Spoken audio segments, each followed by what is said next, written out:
강남의 한 웨딩홀 연회장은 불빛으로 환했고 크리스털 샹들리에가 눈부시게 빛나고 있었다. 공기 중에는 갈비찜과 잡채 냄새 그리고 달콤한 향수 냄새가 뒤섞여 있었다. 사회자가 막 긴 축사를 끝냈고 단상 아래에서는 듬성듬성 박수 소리가 터져나왔다. 박서연은 숨막히는 웨딩드레스를 입은 채 얼굴 근육이 마비될 정도로 미소를 짓고 있었다. 발에 신은 새 하이힐은 그야말로 고문기구였다. 몰래 왼쪽 발에서 오른쪽 발로 무게중심을 옮기려던 찰나 귓가에 시어머니 이영숙 여사의 그 특유의 우렁찬 목소리가 울려 퍼졌다. 어느새 주빈석에서 빠져나와 사회자 옆에 선 시어머니는 금색 마이크를 손에 꽉 쥐고 있었다. 친지 친구 여러분, 오늘 제 아들 이민중과 며느리 박서연의 결혼식에 와주셔서 정말 감사합니다. 나는 속으로 중얼거렸다. 결혼식 순서에 이런 건 없었는데. 옆에 선 남편 이민준을 힐끗 쳐다보니 그의 얼굴에도 당혹감이 가득했다. 시어머니는 목을 가다듬고 얼굴에는 웃음을 가득 머금었지만 그 눈빛은 탐조등처럼 나를 샅샅이 훑었다. 오늘처럼 좋은 날, 우리 이씨 집안 어른들과 젊은이들이 다 모이고 가장 가까운 친지분들도 모두 계신 자리에서 제가 중요한 발표를 하나 하려고 합니다. 우리 이씨 집안의 가풍을 세우는 일이기도 하고요. 장내가 점차 조용해졌다. 모두들 호기심 가득한 눈으로 시어머니를 쳐다봤다. 주빈석에 앉아 계시던 시아버지 이정국님은 미간을 살짝 찌푸리셨다. 아내가 뭘 하려는지 전혀 모르시는 눈치였다. 시어머니는 목소리를 높였다. 우리 이씨 집안은 효도를 가장 중요하게 생각합니다. 서연이도 이제 시집 왔으니 우리 이씨 집안 사람이죠. 그래서 말인데 다음 달부터 서연이는 매달 380만 원씩 꼬박꼬박 저한테 생활비로 내야 합니다. 두 사람이 우리 부부한테 효도하는 셈치고 말이죠. 그 말이 떨어지자 장내는 순간 찬물을 끼얹은 듯 조용해졌다. 옆에서 음식을 나르던 웨딩홀 직원조차 발걸음을 멈췄다. 매달 380만 원, 머릿속이 윙하고 울리며 내가 잘못 들었나 싶었다. 나는 확 고개를 돌려 이민준을 쳐다봤다. 그는 입을 살짝 벌리고 눈을 동그랗게 뜬 채 전혀 모르는 일이라는 표정이었다. 시어머니는 말을 계속했다. 마이크를 통해 나오는 목소리는 유난히 컸다. 이 돈은 액수가 정해진 겁니다. 매달 1일 제때 제 손에 들어와야 해요. 이게 우리 씨 집안의 가풍이고 며느리 된 도리입니다. 시어머니는 잠시 말을 멈추고 압박감이 느껴지는 시선으로 내 얼굴을 쏘아보며 목소리에 힘을 주어 말했다. 만약 못 내거나 늦게 내면 이 시어미가 정없는 사람이라고 원망하면 안 된다. 앞으로 우리 씨 집안 문턱 넘기 힘들어질 테니.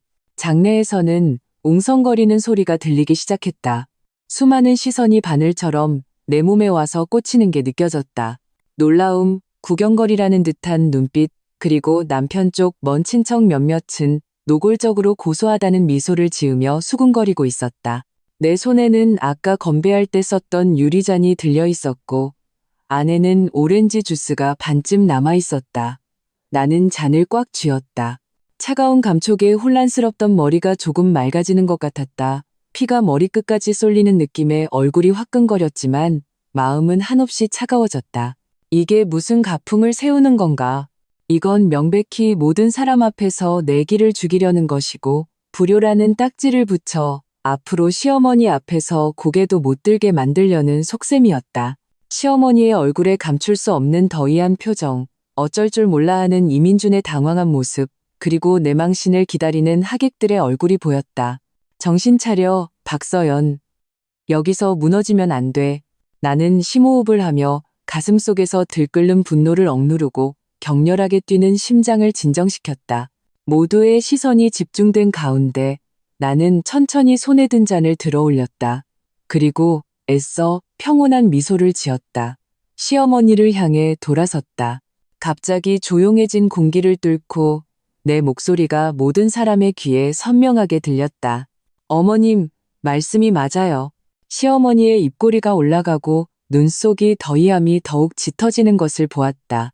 나는 일부러 잠시 뜸을 들인 후 천천히 말을 이었다. 한 글자 한 글자 또박또박. 가풍은 세워야죠. 그런데 제 생각에는 가풍을 세우려면 뿌리부터 바로 세워야 하지 않을까요? 그러니 저희가 지금 살고 있는 이 신혼집부터 시작하는 건 어떨까요? 어머님? 내 말이 끝나자 연회장 전체의 공기가 얼어붙는 것 같았다. 시어머니 이영숙 여사의 얼굴에서 더이한 미소가 순간 굳어버렸다.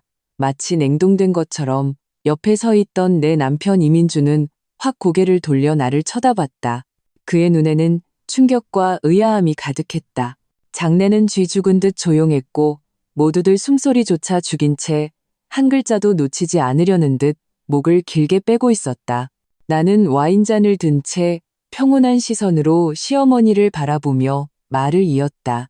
어머님, 아마 민준 씨가 자세히 말씀드리지 않은 것 같은데요. 저희가 지금 살고 있는 잠실의 그 아파트 처음 계약할 때 계약금 2억 8천만 원 저희 아빠, 엄마가 내주셨어요. 나는 숫자를 똑똑히 밝혔다. 시어머니의 눈꺼풀이 파르르 떨리는 것을 보았다. 그 후에 인테리어 비용으로 전후 5천만 원이 더 들었고요. 그건 저희 엄마가 직접 챙기시면서 제 혼수 통장에서 하나하나 인출된 돈이에요. 나는 몸을 살짝 틀어 귀를 쫑긋 세운 하객들이 더 잘 들을 수 있도록 했다. 이 모든 건 계좌이체 기록과 영수증이 다 남아 있어요. 하나도 빠짐없이요. 이민준이 내 팔을 살짝 잡아당기며 서연아 하고 작게 부르는 게 느껴졌다. 나는 그를 무시했다. 지금은 마음 약해질 때가 아니었다. 시어머니의 얼굴이 점점 굳어지는 것을 보며 내 마음은 오히려 더 단단해졌다. 이 집을 사고 꾸미는데 저희 박씨 집안에서 총 3억 3천만 원이 들어갔습니다. 나는 일부러 말을 멈춰 그 숫자가 모든 사람의 마음에 깊이 박히도록 했다. 그런데 어머님, 그 아파트 등기부등본에 누구 이름이 올라가 있는지 아세요? 나는 답을 기다리지 않고 바로 말했다. 오직 어머님 아들 이민준 씨의 이름 하나만 올라가 있습니다. 나는 장내의 경악한 얼굴들을 한 바퀴 둘러본 후 시선을 시어머니의 새하얗게 질린 얼굴에 고정했다. 그러니 어머님, 방금 가풍을 세워야 한다, 효도해야 한다고 말씀하셨죠. 내 목소리는 높지 않았지만 충분히 선명했다. 저도 그 말씀에 전적으로 동감합니다. 그렇다면 이 매달 380만 원의 생활비는 이 아파트의 100% 소유권을 가진 사람이 부담하는 것이 더 합리적이지 않을까요? 결국 이 집의 벽돌 한 장 한 장이 모두 어머님 아들의 미래 소득과 단단히 묶여 있는 거니까요. 저처럼 등기부등본에 이름 한자 없는 사람과는 별로 상관이 없는 것 같네요. 말을 마친 나는 들고 있던 잔을 살짝 앞으로 내밀어 건배하는 신용을 했다. 그리고 잔에 담긴 이미 미지근해진 오렌지 주스를 살짝 입에 머금었다. 새콤달콤한 맛이 입안에 퍼지며 바싹 마른 목을 적셨다. 죽음과도 같은 정적은 약 3초간 이어졌다. 그리고 와 하는 소리와 함께 마치 소뚜껑이 터지듯 장내가 술렁이기 시작했다. 수군거리는 소리, 놀라는 소리, 심지어 참지 못하고 터져나온 몇몇의 비웃음 소리가 순식간에 홀을 가득 채웠다. 아까 나를 비웃던 친척들의 표정은 그야말로 장관이었다. 어떤 사람은 몰래 시어머니를 쳐다봤고 어떤 사람은 완전히 새로운 눈빛으로 나를 뜯어보고 있었다. 시어머니 이영숙 여사는 그 자리에 서서 얼굴이 하얗게 질렸다가 붉어지고 다시 파랗게 변했다. 마이크를 쥔 손이 덜덜 떨렸다. 입을 몇 번 달싹였지만 아무 소리도 내지 못했다. 그녀는 아마 꿈에도 생각 못했을 것이다.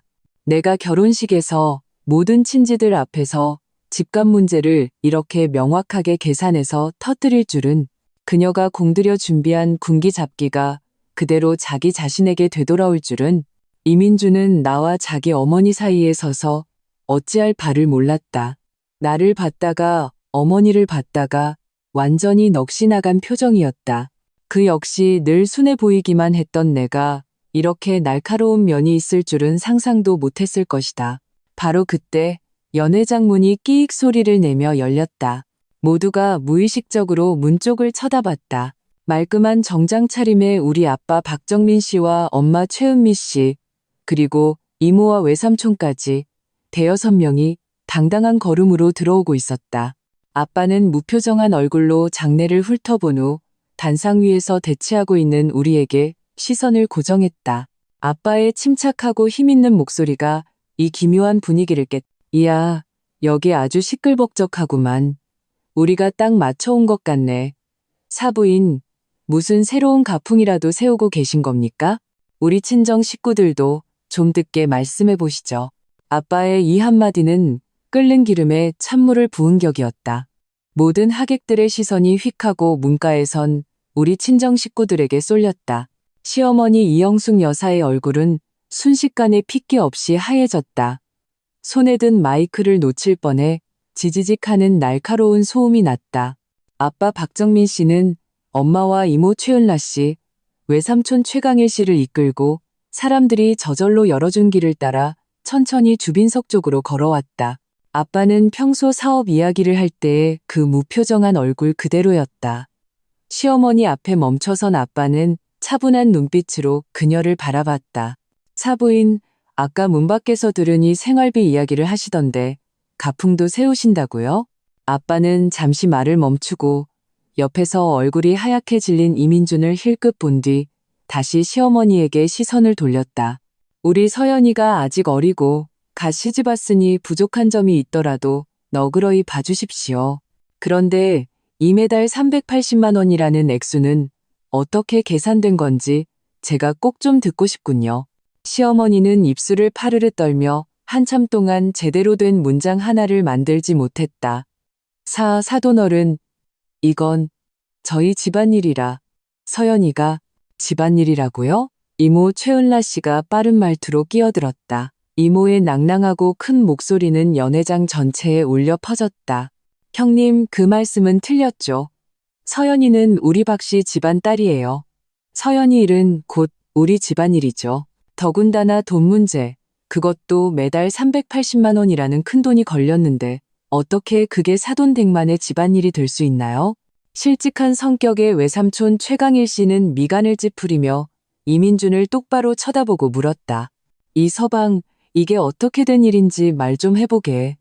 자네 어머니가 매달 380만 원을 달라는 게 자네 뜻인가?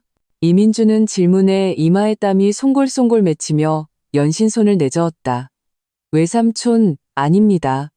저는 어머니가 이런 말씀을 하실 줄 전혀 몰랐습니다. 자네는 몰랐다고? 그때 엄마 최은미 씨가 입을 열었다. 목소리는 크지 않았지만 차가운 기운이 서려 있었다. 시선은 시어머니를 향해 있었다. 사부인, 아이들이 결혼하면 우리 어른들은 모두 잘 살기를 바라죠. 저희 박씨 집안에서 돈을 내어 집을 사고 인테리어를 한 건 두 아이가 편안한 보금자리를 갖길 바랐기 때문이지 무언가를 따지려고 한 게 아닙니다. 그런데 결혼식이 끝나자마자 이렇게 사람들 앞에서 제 딸에게 거액을 내라고 윽박지르고 못 내면 집에 들어올 생각도 말라고 하시다니요. 이게 대체 무슨 경우입니까? 저희 박씨 집안이 우습게 보이셨나요? 아니면 사부인 아들 이민준이 대단해서 이 집값 3억 3천만 원을 전부 자기 것으로 생각해도 된다고 여기셨나요? 엄마의 말은 조목조목 이치에 맞았고 글자 하나하나가 비수처럼 밝혔다. 장내의 수근거림은 더 커졌다. 많은 사람들이 시어머니를 향해 손가락질했다. 3억 3천만 원? 세상에, 박씨 집안에서 정말 돈만 있었네. 계약금에 인테리어까지 다 해주고 등기는 이민준 이름으로만 했다고? 이영숙 저 여사, 돈에 환장했나봐. 친정에서 저렇게까지 해줬는데 생활비를 달라고 할 염치가 있나? 이번에 제대로 임자 만났네. 저기 박씨 집안 사람들 오는 거 봐. 보통 내기가 아니야. 시어머니는 엄마의 질문에 말문이 막힌 채 얼굴이 붉어졌다 하얘졌다를 반복했다. 그녀는 도움을 구하듯 시아버지 이정국님을 쳐다봤다. 줄곧 주빈석에 조용히 앉아 계시던 시아버지가 마침내 일어섰다. 그의 안색도 좋지 않았다. 그는 시어머니를 잡아 끌며 낮은 목소리로 호통쳤다.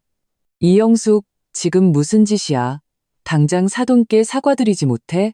아빠가 손을 들어 시아버지의 말을 막았다. 아빠의 목소리는 침착했지만 거스를 수 없는 힘이 실려 있었다. 사돈어른, 사과는 잠시 미루시죠. 이왕 말이 나온 김에 몇 가지는 사람들 앞에서 확실히 해두는 게 좋겠습니다. 나중에 딴소리가 나와서 두 아이 감정 상하는 일이 없도록 말입니다. 아빠는 그렇게 말하며 정장 안주머니에서 서류 봉투 하나를 꺼내 테이블 위에 가볍게 올려놓았다. 모든 사람의 시선이 그 서류에 집중되었다. 이건 저와 제 아내가 서연이 집 사줄 때의 계좌 이체 확인증 사본과 인테리어 비용 지출 명세서입니다. 총 3억 3천만 원 한 푼 한 푼 정확하게 기록되어 있죠. 원래는 꺼낼 생각이 없었습니다. 감정 상하는 일이니까요. 하지만 지금 보니 어떤 계산은 미리 명확하게 해두는 게 모두에게 좋을 것 같습니다. 아빠는 장례를 훑어본 후 시어머니의 핏기 없는 얼굴에 시선을 고정하고 천천히 말했다. 사부인, 지금도 여전히 이 매달 380만 원의 생활비를 우리 서연이가 내야 한다고 생각하십니까? 아빠가 그 서류를 테이블 위에 올려놓는 순간 마치 잔잔한 호수에 큰 돌이 던져진 것 같았다. 수군거리던 소리가 순식간에 잦아들었다. 모두들 그 종이에 무엇이 쓰여 있는지 보려고 목을 길게 뺐다. 시어머니 이영숙 여사의 눈은 그 서류에 고정된 채 마치 불태워버릴 듯이 노려보고 있었다. 시아버지 이정국님은 얼굴이 잿빛이 되어 시어머니를 세게 잡아 끌며 낮은 목소리로 소리쳤다. 아직도 망신이 부족해? 당장 앉아. 하지만 시어머니는 마치 듣지 못한 사람처럼 고개를 번쩍 들었다. 그녀의 눈빛은 불안하게 아빠와 이민준 사이를 오갔다. 마지막 지푸라기라도 잡는 심정으로 그녀는 소리쳤다. 사돈어른, 그게 무슨 말씀이세요? 이 집은 두 사람이 살 집인데 제 아들 이름으로 하는 게 뭐가 문제입니까? 어차피 나중엔 다 두 사람 것이 될 텐데요.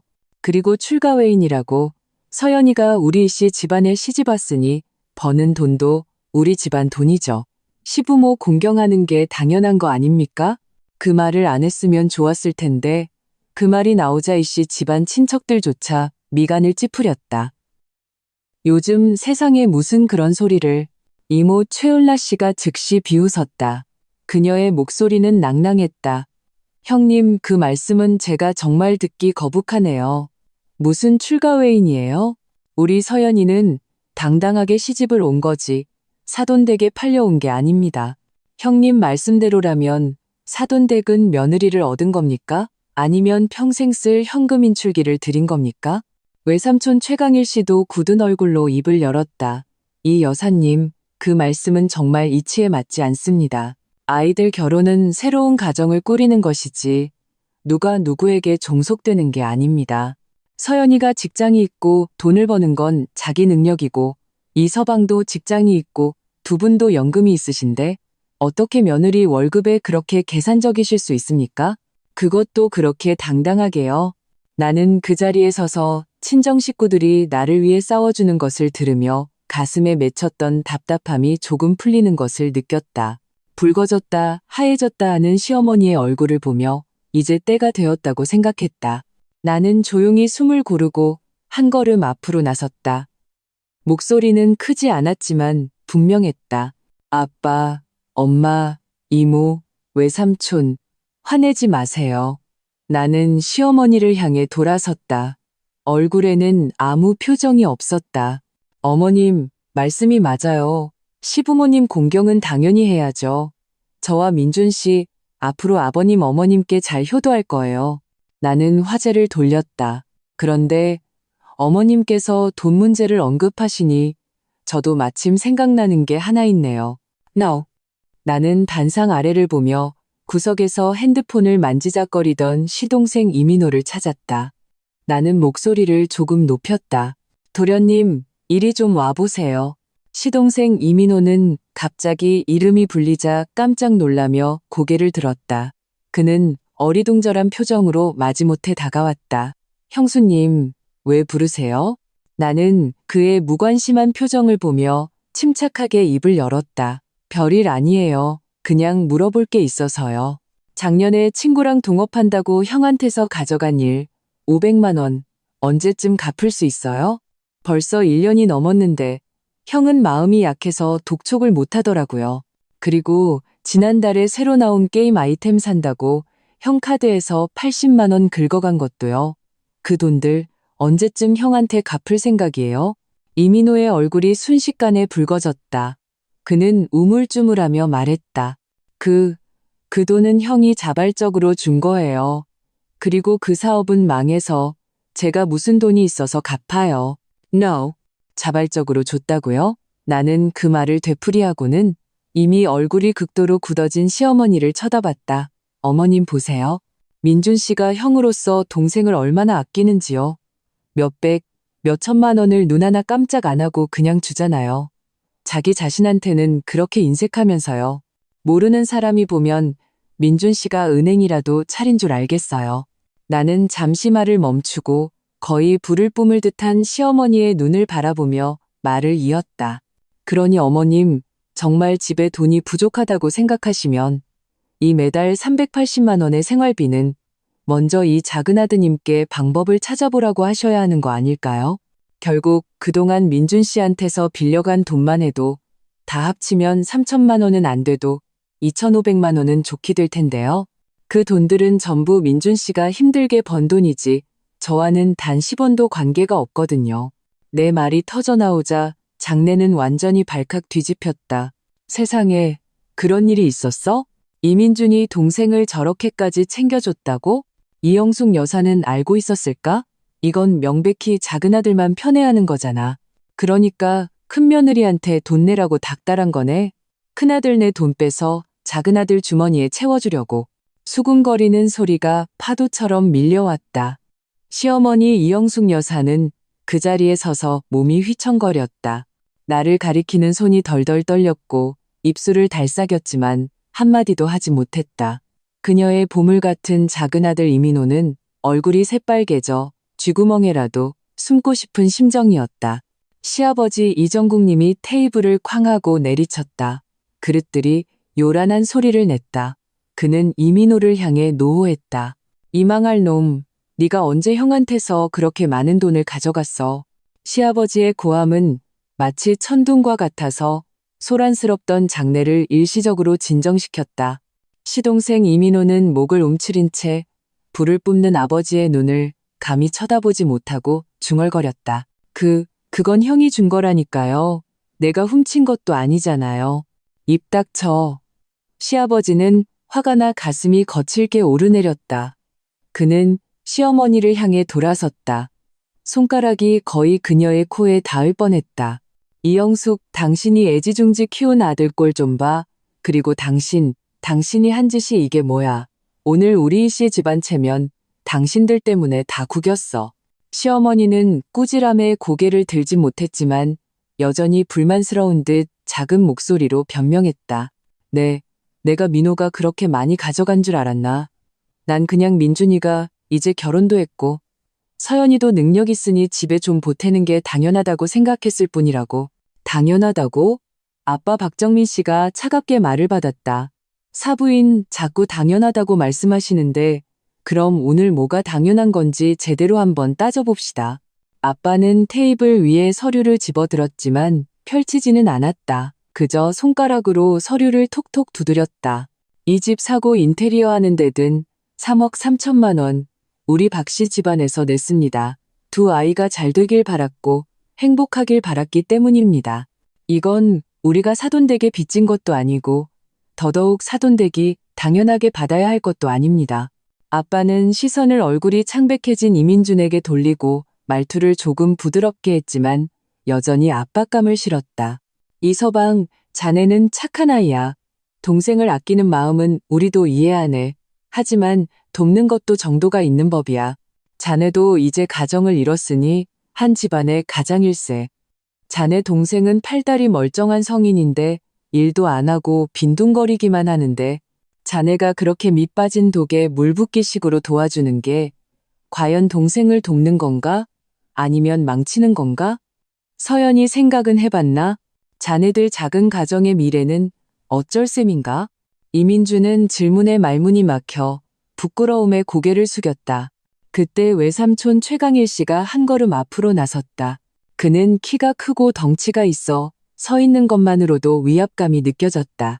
그는 시어머니를 보며 우렁찬 목소리로 말했다. 이 여사님, 제 매형 말씀이 맞습니다. 우리 모두 부모인데 역지사지로 생각해 봅시다. 정말 돈이 부족하고 어려운 일이 있으면 말씀 한마디 하세요. 사돈으로서 도울 수 있는 건 당연히 도와야죠. 하지만 이렇게 아이들 결혼식 피로연에서 이 많은 사람들 앞에서 며느리한테 이런 노예 계약 같은 걸 강요하고 그것도 그렇게 큰 돈을 요구하시다니 이게 대체 무슨 짓입니까? 서연이 친정이 없다고 얕보신 겁니까? 이모 최은라 씨가 즉시 거들었다. 맞아요. 보아하니 우리 서연이가 성격이 순해서 만만하게 보신 모양인데 우리 박씨 집안이 그렇게 호락호락하지 않다는 걸 모르셨나 보네. 오늘 우리가 마침 와보지 않았으면 우리 조카가 얼마나 더 당했을지. 장내의 여론은 완전히 우리 편으로 기울었다. 박씨 집안 말이 다 맞네. 저 시어머니 너무 심했어. No. 작은 아들만 편애해서 큰아들 내 돈 다 빼돌리려는 속셈이잖아. 이민준도 너무 무기력하네. 엄마랑 동생이 저러는데 가만히 있다니? 다행히 친정 식구들이 왔네. 안 그랬으면 저 세대가 앞으로 살기 힘들었겠다. 시어머니는 사람들의 손가락질에 몸을 휘청이며 얼굴에서 핏기가 완전히 가셨다. 그녀는 화가 잔뜩 난 시아버지를 보고 무표정한 우리 친정 식구들을 본 후 마지막으로 줄곧 침묵하던 나에게 시선을 돌렸다. 그 눈빛에는 마지막 남은 불만과 오기가 서려 있었다. 나는 단지 이치를 따지고 흠을 들추는 것만으로는 그녀가 완전히 포기하지 않으리라는 것을 알았다. 뭔가 실질적인 것을 사람들 앞에서 확실히 못 박아야 했다. 나는 엄마의 팔을 살짝 건드리며 눈짓을 보냈다.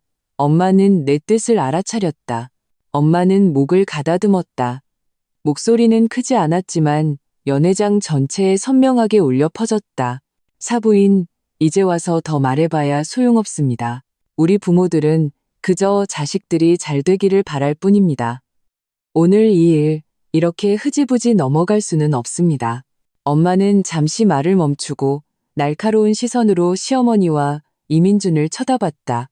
사돈댁에 가풍이 있다면 우리 박씨 집안도 우리 딸을 위해 대비를 해야지요. 서연아, 가방에 있는 그 약정서 좀 꺼내보렴. 그 말에 시어머니가 고개를 번쩍 들었고 이민준도 놀라 나를 쳐다봤다. 장내의 모든 사람들이 숨을 죽였다. 나는 늘 들고 다니던 핸드백에서 약간 낡은 서류철 하나를 꺼냈다. 모두의 의아한 시선 속에서 나는 천천히 서류철을 열어 그중 한 페이지를 모두에게 보여주었다. 아버님, 어머님, 나는 시부모님을 보고 다시 이민준을 보았다. 이건 저와 민준 씨가 혼인신고하기 전에 함께 공증사무소에 가서 작성한 혼전재산 약정서입니다. 여기 흑과 백으로 명확하게 쓰여 있습니다. 이 신혼집은 비록 이민준 씨 단독 명의로 등기되어 있지만 계약금과 인테리어 비용 전액을 저희 부모님께서 출자하셨으므로 해당 부동산은 실질적으로 저희 두 사람의 공동재산이며 제가 70%의 지분을 소유하고 이민준 씨 명의의 30% 지분은 저희 부모님께서 그에게 증여한 것으로 간주한다고요. 나는 고개를 들어 순식간에 절망과 불신으로 가득 찬 시어머니의 눈을 평온하게 마주하며 한 글자 한 글자 힘주어 말했다. 따라서 이 집을 어떻게 처분할지, 나중에 팔지 말지, 팔아서 돈을 어떻게 나눌지는 이민준 씨 혼자 결정할 수 있는 문제가 아닙니다. 더더욱 어머님께서 결정하실 수 있는 일도 아니고요. 박서연이 동의해야만 합니다. 죽음과도 같은 정적이 연회장에 퍼졌다. 좋기 10수초는 흘렀을 것이다. 시어머니 이영숙 여사는 마치 기둥뿌리가 뽑힌 사람처럼 시아버지에게 기대어 쓰러졌다. 텅 빈 눈으로 끝났어, 다 끝났어 를 반복해서 중얼거렸다. 그녀의 보물 같은 작은 아들 이민호는 시든 가지처럼 완전히 기가 죽어 고개를 숙인 채 누구도 쳐다보지 못했다. 시아버지 이정국님은 얼굴이 잿빛이 되어 시어머니의 팔을 부축했다. 힘을 주어 잡은 팔이 미세하게 떨리고 있었다. 그는 몇 번이나 심호흡을 하며 끓어오르는 분노를 억누르고 복잡한 눈빛으로 나를 쳐다봤다. 그 눈에는 놀라움과 함께 미처 알아차리기 힘든 안도감 같은 것이 스쳐 지나갔다. 그는 마침내 멍하니 서 있는 얼굴이 새하얗게 질린 이민준에게 시선을 돌렸다. 민준아? 시아버지의 목소리에는 거스를 수 없는 위엄이 서려 있었다. 이리 오너라. 이민준은 몸을 움찔하며 거의 비틀거리다시피 아버지 앞으로 걸어갔다. 시아버지는 그를 뚫어지게 쳐다보며 한 글자 한 글자 이를 악물고 말하는 듯했다. 오늘 이 일 똑똑히 봤겠지. 내 어미는 분별력이 없고 내 동생은 철이 없다. 그럼 너는? 너는 한 남자로서, 한 남편으로서 그동안 뭘 한 거냐? 내 어미가 멋대로 날뛰게 내버려두고 내 동생이 피를 빨아먹게 내버려뒀어. 오늘 서연이가 이 일을 터뜨리지 않았다면 넌 평생 이걸 숨기고 이 집안을 완전히 거덜낼 작정이었나? 이민주는 질문에 말문이 막혔다. 이마에 식은땀이 뺨을 타고 흘러내렸다. 그는 입을 열어 변명하려 했지만 아무 소리도 내지 못했다. 말해. 시아버지가 옆에 있던 의자 등받이를 쾅 하고 내리쳤다. 이민주는 깜짝 놀라 움찔했다.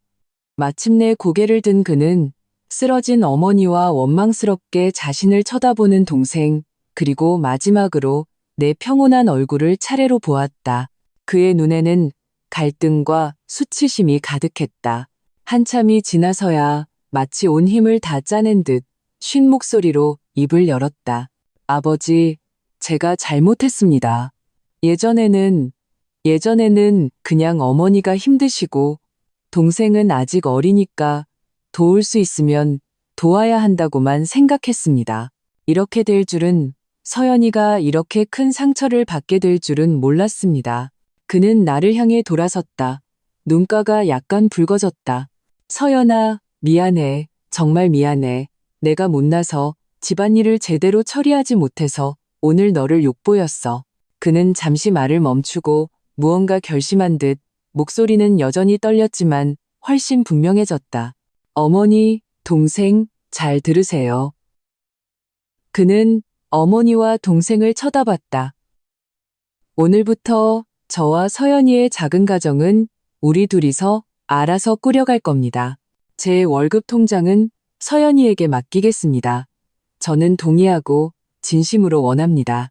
앞으로 집안의 돈 문제는 모두 서연이의 뜻에 따를 겁니다. 그는 믿을 수 없다는 표정에 이민호를 쳐다봤다. 민호야, 네가 예전에 나한테서 가져간 돈은 이 형이 네가 결혼하고 자리 잡는 데 보태준 자금이라고 생각하겠다. 그걸로 끝이다. 하지만 앞으로는 단 10원도 더는 주지 않을 거다. 너도 이제 컸으니 스스로의 힘으로 살아야 해. 나한테 빚진 건 형제애를 생각해서 갚지 않아도 좋다. 하지만 앞으로는 다시는 그런 부탁하지 마라. 마지막으로 그는 넋이 나간 시어머니를 보며 피곤하지만 단호한 어조로 말했다. 어머니와 아버지를 공경하는 건 당연합니다. 앞으로 저희가 내야 할 생활비, 드려야 할 용돈, 한 푼도 빠뜨리지 않겠습니다. 하지만 거기까지입니다. 매달 380만 원, 그런 일은 없습니다. 그리고 앞으로 저희 집안일에 더는 간섭하지 말아주세요. 이민준의 말이 끝나자 연회장에는 바늘 떨어지는 소리도 들릴 만큼 조용해졌다. 늘 온순하고 심지어 나약해 보이기까지 했던 이 남자가 마지막 순간에 이렇게 분명한 성급기와 태도를 보일 줄은 아무도 예상하지 못했다. 나는 그를 보았다. 마음속에 작은 감동도 없었다면 거짓말일 것이다. 비록 이 깨달음이 조금 늦었고 벼랑 끝에 몰린 후에야 터져나온 것이지만 적어도 그는 마침내 우리 두 사람이 새로 만든 이 작은 가정의 편에 서기로 선택했다. 더 이상 우유부단하게 굴지 않았다. 시어머니 이영숙 여사는 아들의 말을 듣고 마치 마지막 지푸라기마저 끊어진 낙타처럼 으앙하고 소리내어 울기 시작했다. 아까처럼 떼를 쓰는 울음이 아니라 완전히 절망한 듯한 통곡이었다. 내 아들아, 어떻게 내 어미한테 이럴 수가 있니? 이건 날 죽이려는 거나 마찬가지야. 시아버지는 미간을 찌푸린 채 힘겹게 그녀를 부축하며 윽박질렀다. 그만 울어. 아직도 망신이 부족해? 민준이 말이 맞아. 이 집안을 당신이 계속 이렇게 휘저으면 정말 끝장나고 말 거야. 시아버지는 더 이상 우는 시어머니를 상대하지 않고 특히 나를 향해 돌아섰다. 복잡한 심경으로 한숨을 내쉬었다. 서연아, 오늘 꼴불견을 보였구나. 민준이, 앞으로 네가 많이 신경 써다오. 그는 우리 부모님께도 고개를 끄덕였다. 얼굴에는 감출 수 없는 피로와 민망함이 어려 있었다. 사돈, 죄송합니다. 집안에 오한이 있어서 보기 흉한 모습을 보여드렸습니다. 오늘 피로연은 이만 여기서 끝내는 게 좋겠습니다. 그의 말은 이 황당한 결혼식 소동에 마침표를 찍는 것과 같았다. 하객들은 저마다 다른 눈빛으로 수군거리기 시작했지만 더는 큰 소리로 떠드는 사람은 없었다. 웨딩홀 직원들은 서로 얼굴만 쳐다보며 테이블을 치워야 할지 말아야 할지 망설였다. 축복으로 가득해야 할 결혼식은 결국 이렇게 한바탕 난장판으로 끝났다. 하지만 나는 알았다. 나와 이민준에게 있어 이것은 혼란스럽지만 꼭 필요한 새로운 시작이라는 것을. 어떤 고름은 완전히 터뜨려야만 아물 수 있는 법이니까. 시아버지가 피로연은 이만 여기서 끝내죠. 라고 말한 것은 마치 신호탄 같았다. 굳어있던 장례는 순식간에 풀렸다. 하객들은 하나둘씩 자리에서 일어나 주빈석 쪽을 애써 피하며 서둘러 출구로 향했다. 아무도 우리에게 작별 인사를 하지 않았다. 아까 신나게 구경하던 친척들조차 지금은 투명인간이 되고 싶은 심정일 것이다. 시어머니 이영숙 여사는 여전히 흐느끼고 있었다. 소리는 작았지만 유난히 귀에 거슬렸다. 시아버지는 굳은 얼굴로 그녀를 반쯤 부축하고 반쯤 끌다시피 밖으로 나갔다. 시동생 이민호는 이미 창피해서 얼굴을 들지 못하고 잿빛 쥐처럼 부모님보다 먼저 연회장문을 뛰쳐나갔다. 뒤도 돌아보지 않았다. 순식간에 시끌벅적하던 홀은 텅 비었고 거의 손도 대지 않은 음식들과 어찌할 바를 모르는 직원 몇 명, 그리고 우리 두 집안 식구들만 남았다. 엄마와 아빠는 서로를 쳐다보더니 엄마가 다가와 내 팔을 가볍게 두드리며 낮은 목소리로 말했다. 괜찮아, 서연아. 이제 집에 가자. 나는 말없이 고개를 끄덕였다. 이 한바탕 소동을 겪고 나니 온몸의 기운이 다 빠져나간 것 같았다. 발의 하이힐은 고문기구처럼 느껴졌다. 이민준이 내 곁으로 다가와 입술을 달싹이며 무언가 말하려다 결국 서연아, 우리도 돌아가자라는 말밖에 하지 못했다. 나는 그를 쳐다봤다. 그의 얼굴에는 아직 가시지 않은 공포와 수치심이 남아있었다. 나는 대답 없이 그저 아빠와 엄마를 따라 밖으로 걸어나갔다. 이민주는 잘못을 저지른 아이처럼 서둘러 우리 뒤를 따랐다. 막 꾸며놓은 우리의 신혼집, 창문에는 경사스러운 붉은 장식이 붙어 있었지만 공기 중에는 형언할 수 없는 무거운 기운이 감돌았다. 친정 부모님과 이모, 외삼촌도 걱정이 되셨는지 함께 오셨다. 모두 거실 소파에 앉았지만 한동안 아무도 말을 꺼내지 않았다. 마침내 이모 최은라 씨가 침묵을 깼다. 오늘 일이 좀 보기 흉하게 되긴 했지만 그래도 잘 된 거야. 고름은 짜내지 않으면 영원히 낫지 않거든. 서연아, 오늘 정말 잘했어. 그렇게 강하게 나가야 해. 안 그랬으면 앞으로 네가 얼마나 힘들었겠어. 외삼촌 최강일 씨도 고개를 끄덕이며 동의했다. 맞아. 이 서방 어머니랑 그 동생, 딱 보니 내 성격이 순한 걸 알고 휘어잡으려던 거야. 이제 이렇게 말을 터놓고 규칙을 세웠으니 앞으로 함부로 못 덤빌 거야. 아빠 박정민 씨는 잠시 생각에 잠기더니 줄곧 고개를 숙이고 있던 이민준을 보며 엄숙한 어조로 말했다. 이 서방, 오늘 자네가 마지막에 한 말들은 그래도 남자다웠네. 하지만 우리 부모된 입장에서는 앞으로 자네가 어떻게 하느냐를 지켜볼 걸세. 한 가정이 평안하려면 남자가 중심을 잡아야 해.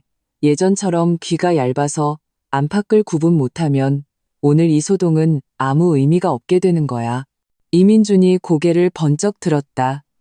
얼굴이 붉어지며 다급하게 약속했다. 아버님, 어머님, 외삼촌, 이모님, 걱정 마세요. 제가 이번에 정말 잘못했다는 걸 깨달았습니다. 예전에는 그냥 다 한 가족이니까 정 때문에 거절하지 못했는데 이렇게 집안을 망칠 뻔할 줄은 몰랐습니다. 앞으로는 꼭 고치겠습니다. 뭐든지 서연이 말 듣고 다시는 제 어머니와 동생이 우리 작은 가정에 폐를 끼치는 일 없도록 하겠습니다. 너 그의 맹세는 진심으로 들렸고 눈에는 후회와 결의가 담겨 있었다. 엄마가 한숨을 쉬며 부드러운 말투로 말했다. 이서방, 우리가 자네더러 부모 형제를 전혀 돌보지 말라는 게 아니야. 하지만 정도가 있고 이치가 있어야지. 자네와 서연이는 이제 한 가족이야. 자네들 작은 가정이 가장 중요해. 두 사람이 잘 사는 게 무엇보다 중요하단다. 친정 식구들의 말을 들으니 마음이 따뜻해졌다. 하지만 나는 일이 그렇게 쉽게 끝나지 않을 것임을 알고 있었다. 시어머니 쪽에서 결코 순순히 물러나지 않을 것이다. 아니나 다를까 그때 내 핸드폰이 윙윙하고 울렸다. 꺼내보니 화면에 어머님이라는 두 글자가 떠 있었다. 나는 받지 않고 화면을 모두에게 보여주었다.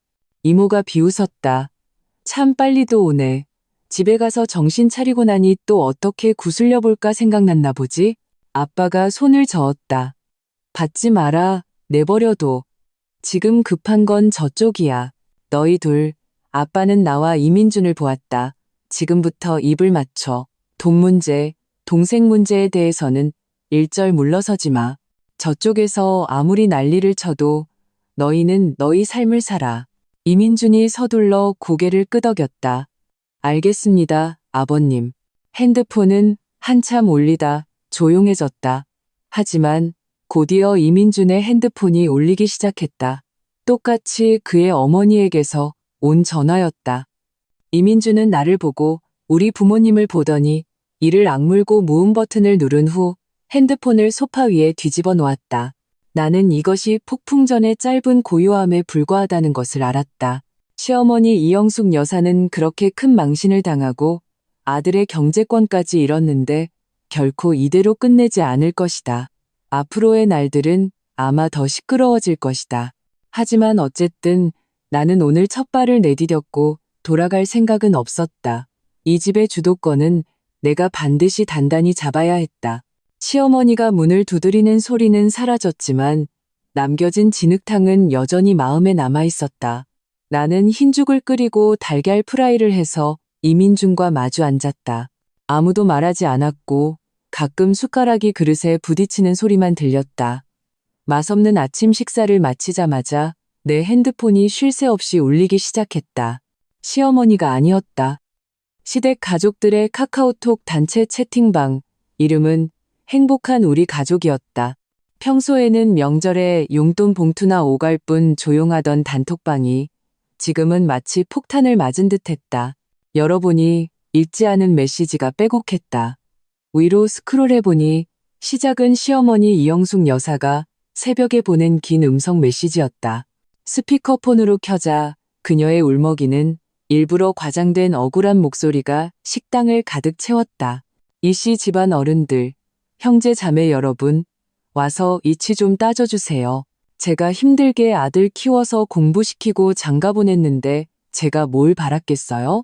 늙어서 의지할 곳 하나 바란 거 아닙니까?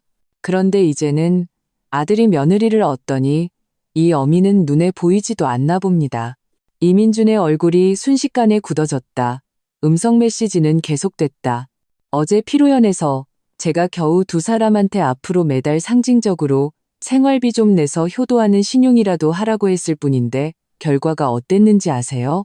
박서연, 제 그 잘난 며느리가 그 자리에서 제게 면박을 주고 옛날 이야기를 들춰내고 무슨 혼전 계약서까지 꺼내들면서 집 지분은 자기가 더 많다고 이 시엄이 체면을 땅바닥에 내동댕이 쳤어요. 그것도 모자라 형제 사이를 이간질하고 민호가 형 돈을 가져갔다고 떠벌리고 우리 이씨 집안일에 언제부터 저런 외인이 끼어들어서 이래라 저래라 할 수 있게 됐답니까? 그녀는 갈수록 격앙되어 목소리가 흐느낌에 섞였다. 가장 서운한 건 민준이 제 친아들이에요. 바로 옆에 서서 자기 며느리가 어미를 이렇게 모욕하는데도 찍소리도 못하고 나중에는 같이 동생을 나무라기까지 했어요. 결혼하더니 엄마랑 동생은 다 버렸나 봐요. 제 마음이 얼음장 같습니다. 앞으로 이 세상을 어떻게 살아가야 할지 그 긴 음성 메시지 아래에는 이미 수십 개의 답글이 달려 있었다. 사정을 모르는 몇몇 친척들은 동조하기 시작했다. 영숙 형님, 너무 상심 마세요. 그 며느리 너무 드세네요. 맞아요. 시집 오자마자 저러면 앞으로는 어쩌려고.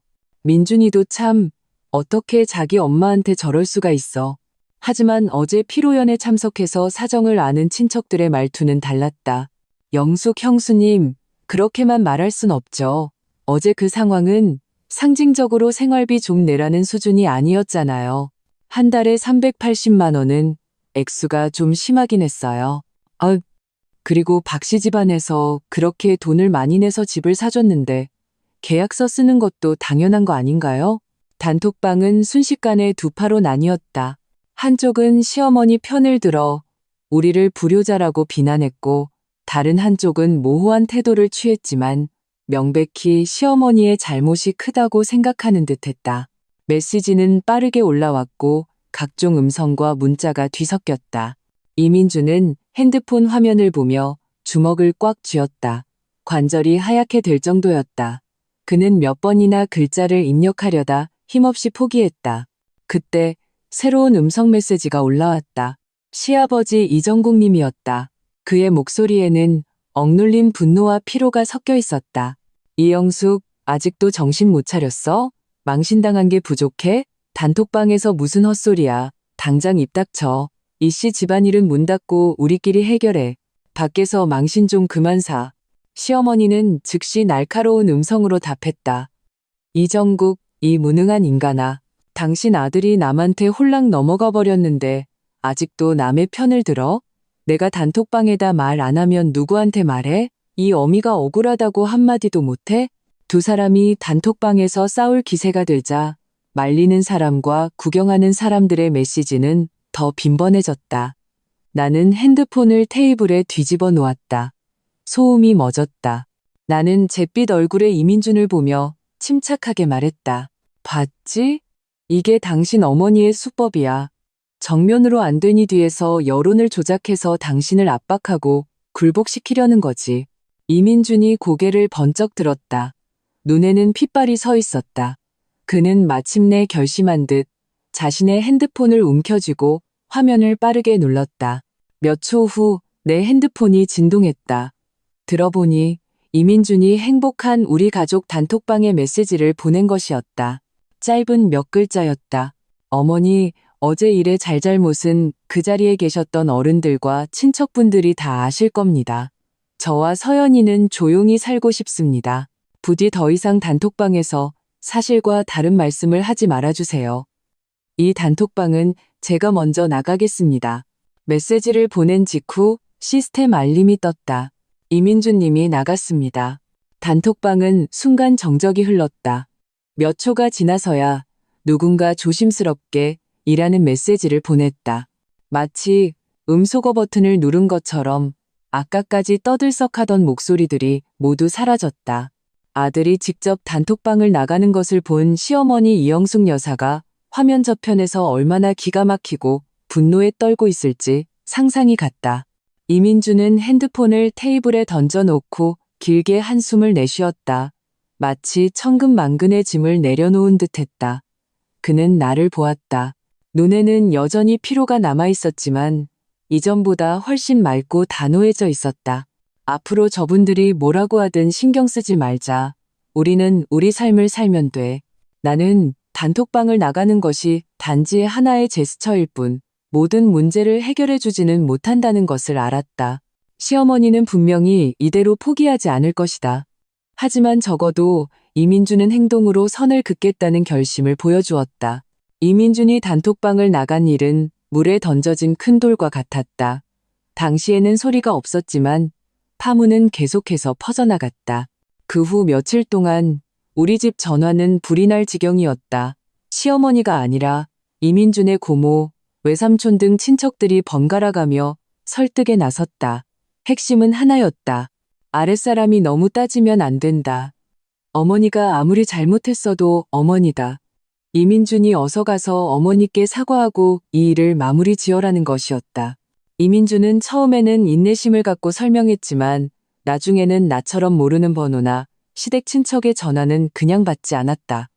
그는 어머니와 동생의 번호를 모두 차단했다. 세상이 드디어 조용해졌다. 나는 평소처럼 출퇴근하며 일에 집중했다. 퇴근 후에는 이민준과 마트에 가서 장을 보고 새로운 요리를 연구하거나 헬스장에 가서 땀을 흘렸다. 나는 우리의 작은 집을 창문 하나까지 깨끗하게 정리했고 베란다에는 푸른 스킨답서스 화분 몇 개를 들여 생기를 더했다. 나는 알았다. 보이지 않는 곳에서 수많은 눈들이 우리를 지켜보고 있다는 것을. 그럴수록 나는 더 보란 듯이 잘 살아야 했다. 그렇게 일주일 정도 지났을까? 금요일 저녁, 이민준과 저녁을 먹고 소파에 누워 영화를 보고 있는데 초인종이 울렸다. 우리 둘은 서로를 쳐다봤다. 이 시간에 누구일까? 이민준이 현관문 렌즈로 밖을 내다보더니 몸이 굳어졌다. 그는 고개를 돌려 낮은 목소리로 내게 말했다. 아버지야. 나는 눈썹을 치켜 올렸다. 시아버지 이정국님.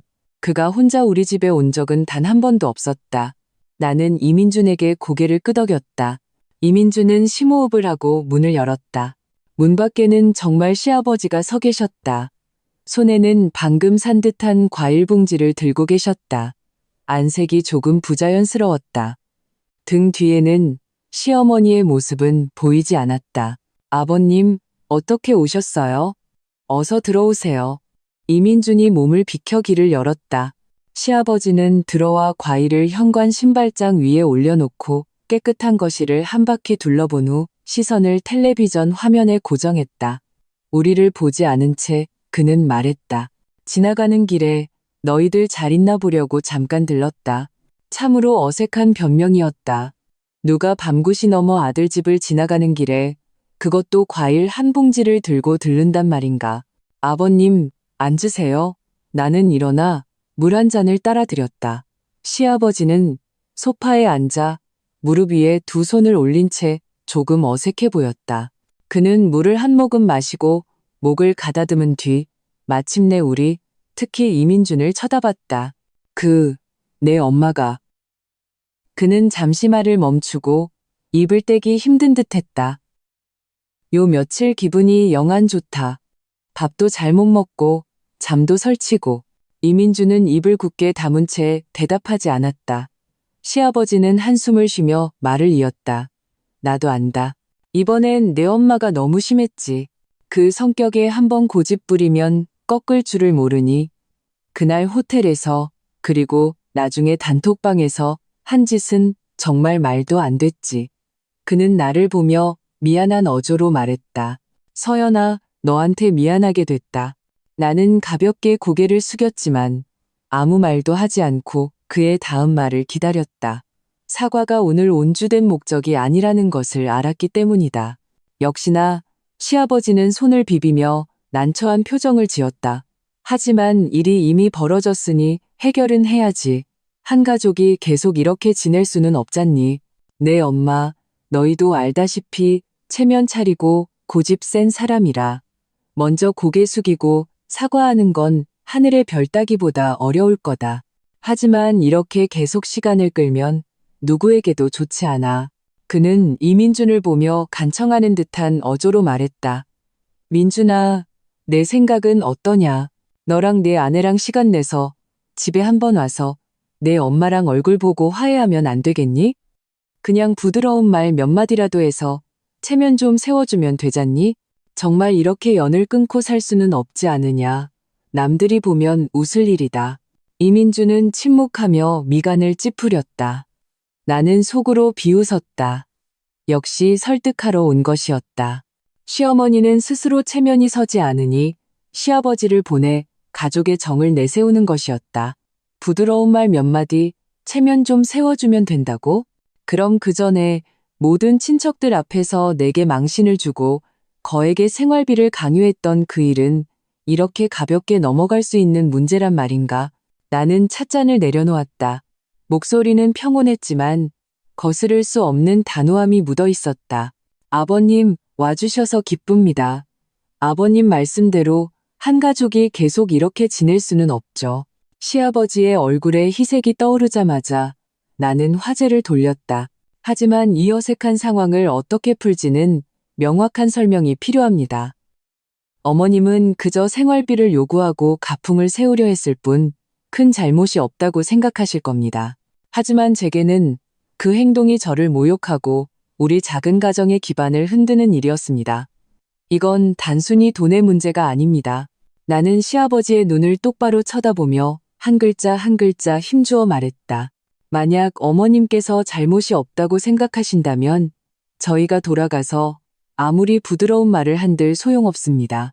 그저 우리가 굴복했다고 생각하시고 앞으로는 더 심해지실 겁니다. 만약 어머님께서 본인의 행동이 부적절했다는 것을 깨달으셨다면 굳이 우리가 부드러운 말을 할 필요도 없이 어떻게 해야 할지 스스로 아실 겁니다. 나는 잠시 말을 멈추고 덧붙였다. 저와 민준 씨의 집문은 아버님께는 언제나 열려 있습니다. 언제든 오시면 환영입니다. 하지만 어머님 쪽은 명확한 의사 표현이 있기 전까지는 저희가 찾아가지 않겠습니다. 이건 고집을 부리는 게 아니라 규칙을 세우는 겁니다. 우리 작은 가정을 침범할 수 없다는 규칙을요. 내 말이 끝나자 거실에는 정적이 흘렀다. 시아버지 이정국님은 멍하니 나를 쳐다봤다. 내가 이렇게 직설적으로 한치의 여지도 남기지 않고 말할 줄은 몰랐던 것 같았다. 그는 입을 열어 무언가 말하려 했지만 결국 긴 한숨으로 그쳤다. 그는 내 말이 이치에 맞다는 것을 알았다. 그리고 자신의 아내가 이번에 정말 단단한 돌멩이를 찾다는 것도 알았다. 어물쩍 넘어가려는 시도는 내게는 통하지 않는다는 것을. 시아버지 이정국님이 떠난 후 예상외로 평온한 날들이 이어졌다. 더 이상 전화도 카카오톡 메시지도 오지 않았다. 친척들의 설득도 사라졌다. 나와 이민준의 삶은 점차 제 궤도에 올랐다. 그는 꼬박꼬박 출퇴근했고 월급은 매달 제때 내 통장으로 들어와 내가 관리했다. 우리는 함께 장을 보고 요리를 하고 주말에는 영화를 보거나 근교로 드라이브를 갔다. 그는 더 이상 예전처럼 수시로 어머니나 동생의 전화를 받지 않았고 한결 편안해 보였다. 하지만 나는 이 평온이 폭풍전의 고요함이라는 것을 알았다. 시어머니의 성격상 아들의 삶에서 특히 경제적 지원에서 배제된 채로 가만히 있을 리가 없었다. 역시나 평온은 어느 토요일 오후에 깨졌다. 나와 이민준이 마트에서 장을 보고 양손 가득 짐을 들고 아파트 1층으로 들어서려는데 현관 앞에서 누군가 목을 길게 빼고 안을 들여다보고 있었다. 시동생 이민호였다. 그는 우리를 보자 눈이 빛났다가 이내 어색함과 아양이 섞인 표정으로 빠르게 다가왔다. 형수님, 오셨어요? 그가 이민준의 짐을 들려하자 이민준은 몸을 피하며 미간을 찌푸렸다. 민호야, 여긴 어쩐 일이냐? 무슨 일 있어? 이민호는 손을 비비며 어색하게 웃었다. 별일은 아니고, 형, 내가 요즘 돈이 좀 급해서 그런데 혹시 50만 원만 먼저 빌려줄 수 있을까? 다음 달에 취직하면 바로 갚을게. Now? 또 시작이었다. 늘 같은 레퍼토리. 나는 이민준의 뒤에 서서 차갑게 지켜봤다. 이민준의 얼굴이 굳어졌다. 말투는 전례 없이 단호했다.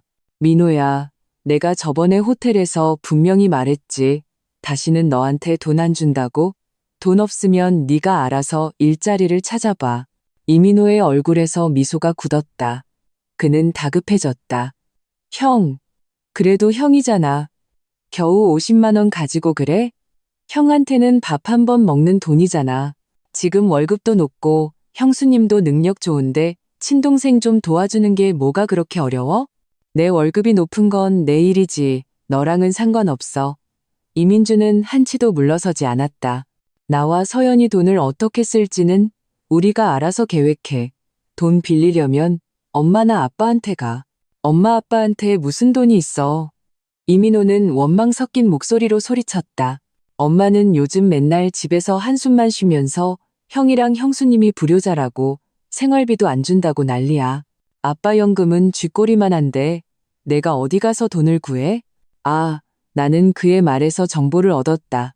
우리 쪽 지원이 끊기니 시어머니 쪽 살림이 확실히 팍팍해졌구나. 작은 아들까지 불평할 정도니 그건 내 사정이지. 이민주는 동요하지 않고 내 손을 잡고 그를 지나쳐 건물 안으로 들어가려 했다. 이민호는 다급해져 이민준의 팔을 붙잡고 목소리를 높였다. 이민준, 너무하는 거 아니야? 저번 일 때문에 친동생이랑 연 끊을 셈이야? 형수님이 못 주게 하는 거지? 그럴 줄 알았어. 다 저 여자가 이간질하는 거야. 형, 결혼하더니. 이민호. 이민준이 그의 손을 거칠게 뿌리치며 소리쳤다. 얼굴이 잿빛이 되었다. 똑똑히 들어. 너한테 돈 안 주는 건 내 결정이야. 서연이랑은 상관없어. 쓸데없는 소리 하지 마. 마지막으로 말하는데 앞으로 다시는 나한테 돈 달라고 찾아오지 마. 안 그러면 너를 동생으로 생각 안 할 줄 알아. 이민호는 고함에 얼어붙었다. 그는 아마 평생 형에게 그렇게 엄한 대접을 받아본 적이 없을 것이다. 그는 결연한 표정의 이민준과 옆에서 무표정하게 서 있는 나를 번갈아 보았다. 눈에는 원망과 불만이 가득했지만 그보다는 어찌할 바를 모르는 기색이 역력했다. 그래, 이민준. 너 참 독하다. 그는 이민준을 손가락질하며 분노의 입술을 떨었다. 내 마누라랑 잘 먹고 잘 살아라. 나중에 나한테 아쉬운 소리 하지 마. 그는 우리를 한눈이 쏘아보고는 분을 이기지 못한 채 돌아서 가버렸다. 이민준은 멀어지는 동생의 뒷모습을 보며 거친 숨을 몰아쉬었다. 화가 단단히 난 것 같았다. 나는 그의 팔을 가볍게 건드렸다. 가자, 집에. 그는 정신을 차리고 심호흡을 한 뒤 고개를 끄덕였다. 바닥에 놓인 쇼핑백을 들고 나와 함께 현관으로 들어갔다. 나는 알았다. 시동생을 쫓아낸 것은 작은 문제를 해결한 것일 뿐 진짜 문제는 이제부터 시작이라는 것을. 시동생 이민호를 쫓아내고 며칠간 평온한 날들이 흘렀다. 나는 시어머니 이영숙 여사가 이제 슬슬 한계에 다다랐을 것이라고 짐작했다. 아니나 다를까 그날 오후 내 핸드폰이 울렸다. 모르는 번호였지만 지역 번호는 서울이었다. 나는 대충 누구인지 짐작이 갔다.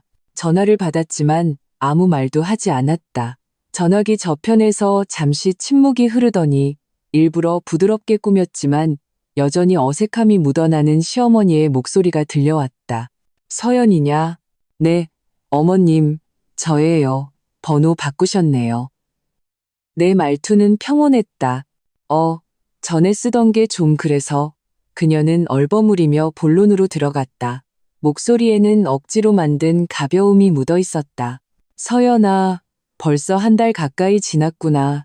엄마가 그땐 아마 말이 좀 급했고 방식이 좀 잘못됐던 것 같아. 그녀는 내가 말을 받기를 기다리는 듯 잠시 멈췄다. 나는 아무 말도 하지 않았다. 그녀는 하는 수 없이 말을 이었다. 말투는 한결 부드러워졌다. 엄마가 생각해봤는데 한 가족이잖아. 뒤끝이 어디 있겠니? 예전 일은 그냥 잊고 넘어가자. 응? 너랑 민준이 이번 주말에 집에 와서 밥이나 한번 먹어라. 엄마가 너희 좋아하는 반찬 몇 개 해놓을게.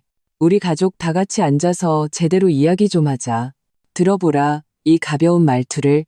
말이 좀 급했다.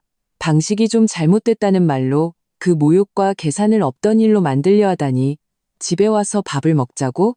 밥 한 끼로 우리를 구슬려서 다시 주도권을 잡으려는 속셈이었다.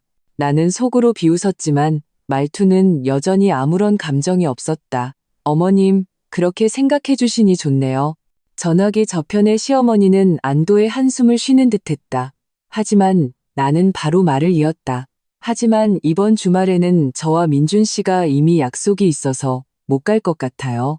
전화기 저편의 숨소리가 순간 멈칫했다. 나는 아랑곳하지 않고 천천히 말을 이었다. 그리고 어머님, 잊고 넘어가자는 말은 좀 부적절한 것 같아요. 어떤 일은 한번 일어나면 일어난 거예요. 잊은 척한다고 해서 없던 일이 되지는 않죠. 마치 가시가 밝힌 것처럼요. 먼저 가시를 뽑고 상처를 소독해야 아물 수 있는 거 아니겠어요? 시어머니의 목소리가 갑자기 높아졌다. 억누를 수 없는 화가 섞여 있었다. 박서연, 너 지금 그게 무슨 소리야? 내가 먼저 전화까지 했는데 아직도 뭘 더 바라는 거야? 이 시어미가 너한테 무릎이라도 꿇고 사과해야 직성이 풀리겠니? 어머님 말씀이 지나치세요. 나는 여전히 평온했다. 제가 사과를 바란 것도 아니고 무릎 꿇으라는 건 더더욱 아니에요. 다만 제대로 이야기하려면 이야기하기 전에 몇 가지 규칙을 먼저 명확히 해야 한다고 생각해요. 나중에 또 비슷한 일로 감정 상하는 일이 없도록요. 규칙? 무슨 규칙? 시어머니의 목소리는 완전히 차가워졌다. 나는 이제 마지막 패를 꺼낼 때가 왔음을 알았다. 나는 분명하게 말했다. 간단해요. 첫째, 저와 민준 씨의 작은 가정을 어떻게 꾸리고 돈을 어떻게 관리할지는 우리 두 사람의 일입니다. 어른으로서 관심을 가져주실 수는 있지만 간섭하실 수는 없습니다. 특히 지난번처럼 직접적으로 생활비를 요구하시는 일은 없어야 합니다. 둘째, 도련님에 관한 문제입니다. 도련님은 이미 성인이고 자신의 직장과 생활은 스스로 책임져야 합니다. 저와 민준 씨는 그를 무한정 지원할 의무도 없고 앞으로도 그럴 생각 없습니다. 예전에 드렸던 돈은 문제 삼지 않겠습니다. 하지만 앞으로는 단 10원도 드리지 않을 겁니다. 셋째, 그리고 가장 중요한 점입니다. 나는 목소리에 힘을 주었다. 저와 민준 씨는 어머님과 아버님께 법적인 부양 의무가 있습니다. 저희가 내야 할 돈은 한 푼도 빠뜨리지 않을 겁니다. 하지만 그 외에 어떤 이유로든 저희에게 추가적이고 불합리한 경제적 요구를 하지 말아주세요. 나는 단숨에 말을 쏟아냈다. 전화기 저편에서는 긴 침묵이 흘렀다. 거친 숨소리만 들릴 뿐이었다. 한참이 지나서야 시어머니가 마치 이를 악물고 말하는 듯한 목소리가 들려왔다. 박서연, 너 지금 나랑 선을 긋겠다는 거냐? 나랑 계산을 하겠다는 거야? 어머님, 오해하셨어요. 나는 정정했다. 이건 선을 긋는 게 아니라 경계를 명확히 하는 거예요. 해야 할 말은 미리 하고 각자의 역할과 책임을 분명히 하자는 거죠. 그래야 나중에 생길 갈등과 오해를 피하고 가족이 진정으로 화목하게 지낼 수 있으니까요. 그렇게 생각하지 않으세요? 시어머니는 전화기 저편에서 완전히 말이 없었다. 나는 그녀가 지금쯤 얼굴이 잿빛이 되어 가슴을 치고 있을 모습을 상상할 수 있었다. 그럼 어머님, 제가 지금 좀 바빠서요. 먼저 끊겠습니다. 잘 생각해 보시고 나중에 다시 이야기해요. 나는 그녀의 대답을 기다리지 않고 바로 전화를 끊었다. 핸드폰을 내려놓으며 나는 나의 이 규칙 세우기가 그녀가 유지하려던 마지막 체면마저 완전히 찢어버렸다는 것을 알았다. 그녀는 아마 자신이 먼저 전화를 건 것이 엄청난 양보라고 생각했고 내가 고맙게 그 손을 잡을 것이라고 기대했을 것이다. 하지만 나는 그렇게 순순히 당하는 며느리가 아니었다. 어떤 선은 반드시 지켜야 하고 어떤 규칙은 처음부터 명확하게 세워야 했다.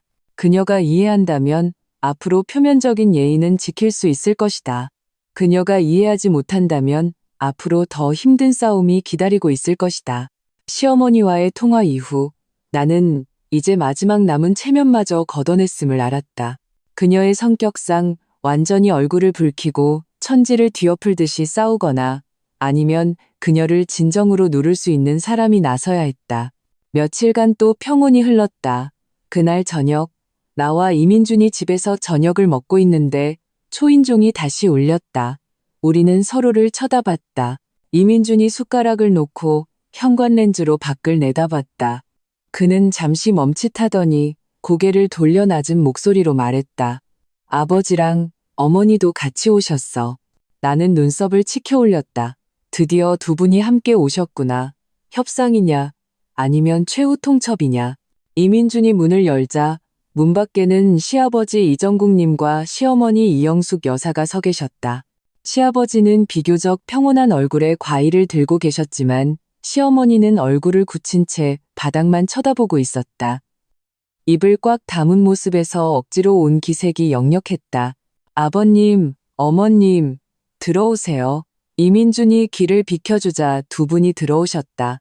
시어머니는 재빨리 우리 집을 훑어보더니 식탁 위에 소박한 이첩일탕을 보고는 눈빛이 흔들렸지만 아무 말도 하지 않았다. 식사하셨어요? 안 하셨으면 같이 좀 드세요. 내가 일어나 인사를 건넸지만 예의상 하는 말이었다. 먹었다, 먹었어. 시아버지가 서둘러 손을 내저으며 과일을 탁자 위에 놓았다. 시어머니는 코로 흥소리를 내는 것으로 대답을 대신했다. 모두 거실 소파에 앉았다. 분위기가 어색했다. 시아버지가 헛기침을 하며 먼저 입을 열었다. 오늘 온 건 할 얘기가 좀 있어서다. 그는 옆에 굳은 얼굴로 앉은 시어머니를 힐끗 보고는 나와 이민준을 쳐다봤다. 지난번에 서연이가 전화로 말했던 그 규칙들, 나랑 내 엄마랑 집에 가서 오랫동안 생각해봤다. 시어머니가 고개를 번쩍 들고 무언가 말하려 했지만 시아버지의 눈빛에 제지당하고는 불만스럽게 다시 고개를 숙였다. 시아버지는 한숨을 쉬며 말을 이었다. 예전에는 확실히 우리가 잘못했다. 특히 내 엄마, 그는 시어머니를 가리켰다. 민호를 너무 감쌌고 너희 둘 일에 너무 간섭했지. 그날 호텔에서 한 말이나 달라고 했던 돈은 정말 말도 안 되는 짓이었어. 서연이 너한테 상처를 줬다. 그의 말에 나는 조금 놀랐다. 시아버지가 정말 생각을 바꾸신 모양이었다. 시아버지가 옆에 앉은 시어머니를 툭 쳤다. 말 좀 해봐. 오기 전에 뭐라고 약속했어. 시어머니 이영숙 여사는 몸이 굳어지더니 아주 힘겹게 고개를 들었다. 시선은 불안하게 흔들렸고 감히 내 눈을 쳐다보지 못했다. 목소리는 작고 불분명했다. 서연아, 전에 엄마가 잘못했다. 엄마가 사과할게. 전혀 진심이 담기지 않은 억지로 내뱉은 말이었다.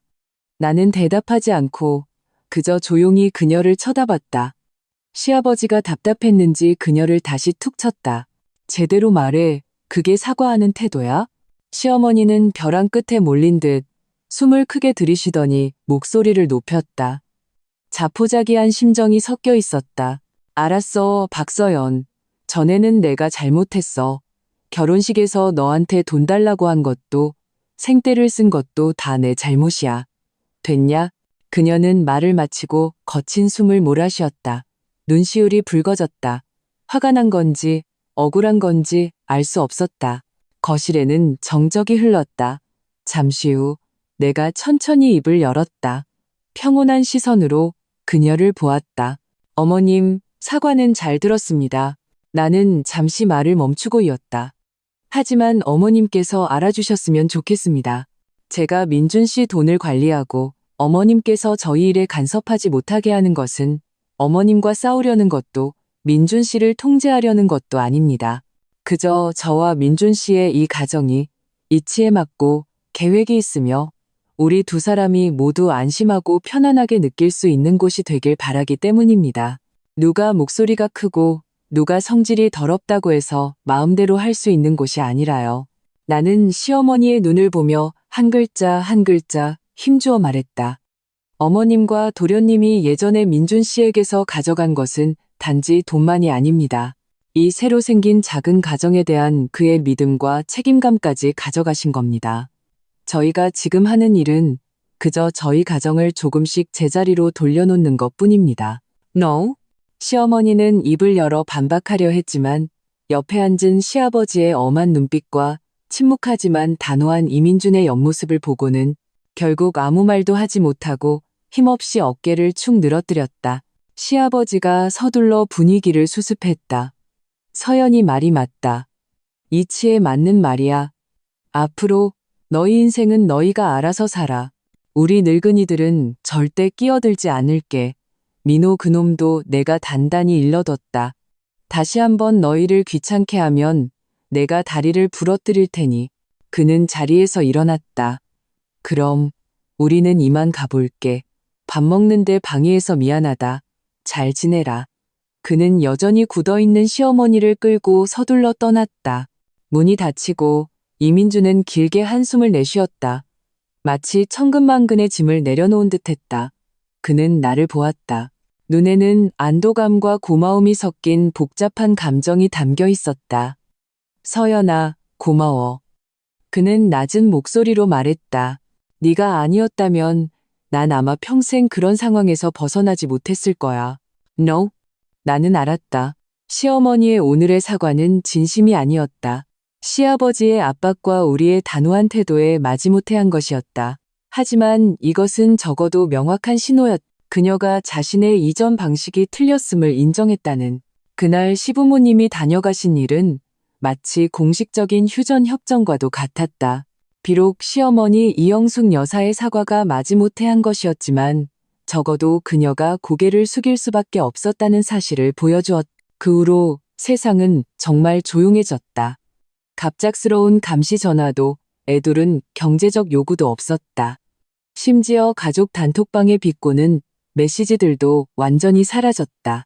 나와 이민준의 삶은 마치 짙은 안개를 걷고 오랜만에 햇살을 본 것처럼 환해졌다. 우리는 일과 우리 작은 가정에 더 많은 에너지를 쏟았다. 이민준은 회사에서 새로운 프로젝트를 맡아 아주 열정적으로 일했고 연말에는 꽤 괜찮은 성과급도 받았다.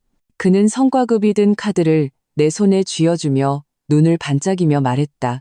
여보, 당신이 알아서 계획해줘. 우리는 그 돈과 내 저축을 합쳐 타던 소형차를 더 넓고 편안한 SUV로 바꿨다. 나중에 명절에 부모님을 모시고 드라이브 가기 편하도록. 물론 주로 우리 부모님을 위해서였다. 주말에는 더 이상 집에만 있지 않고 함께 가구점을 구경하며 마음에 드는 소품을 사거나 베이킹 클래스를 등록해 케이크와 쿠키 만드는 법을 연구했다. 집에서는 종종 오븐에서 나는 달콤한 냄새와 내 웃음소리가 가득했다. 이민준도 한결 밝아졌다. 더 이상 삶에 짓눌려 미간에 그늘이 드리워진 모습이 아니었다. 그는 먼저 농담을 걸어오기도 하고 내년 봄에 어디로 여행 갈지 계획을 세우기도 했다.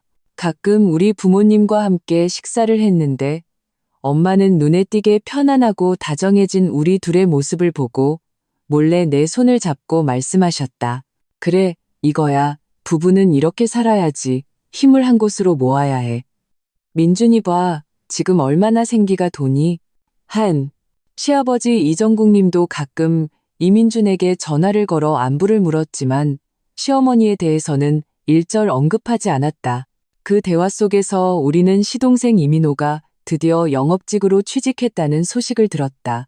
일을 잘하는지는 모르겠지만 적어도 더 이상 집에 빌붙어 산다거나 사고를 친다는 소식은 없었다. 시어머니는 광장춤에 푹 빠져서 매일 공원에 출근 도장을 찍는다고 했다. 기운도 괜찮아 보였다. 삶은 그렇게 평온하고 충실하게 흘러갔다. 마치 마침내 넓은 강으로 흘러든 시냇물처럼 안정적으로 앞으로 나아갔다.